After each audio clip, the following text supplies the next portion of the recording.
सबसे पहले हम गए फैसल मस्जिद, वहाँ पर हमने ऐसे घूमने गए थे।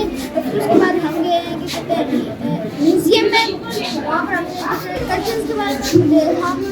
और फिर उसके बाद हम यहाँ पर आए बाग में, यहाँ पर खाना का बहुत अच्छा खाना खाने आए थे।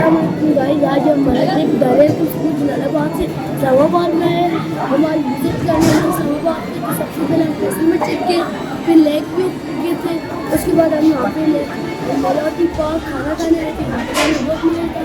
आगे भी हम बहुत अस्सलाम वालेकुम, मैं मुजफ्फराबाद से हमारा स्कूल नाम दायरा में। अब यहाँ इस्लामाबाद में हमने घूमे, पार्क में गए, जू में गए। अभी तो बहुत बड़े स्टूडेंट बाहर पड़े, अभी तो होटल पे है, खाना खाने हैं। तो अब हम आगे भी इंजॉय करने जा रहे हैं। मेरा नाम है ज़ारा और हम दायरा स्कूल से आए। सबसे पहले तो हम यहाँ पे फैसल मस्जिद में गए, वहाँ पे हमने मस्जिद को देखा। वहाँ पे हम लोग बड़े रात के दिन हम लोग घूमने में गए वापस समय। वहाँ पे हमने ईरान का कल्चर देखा, टर्की का कल्चर देखा, और टर्की की जो सिविलाइजेशन थी उस तरह हमने उनको देखा। एंड देन अब हम यहाँ पे वाटर पार्क में, तो खाना भी यहाँ का बहुत ही अमेजिंग था। इस तरह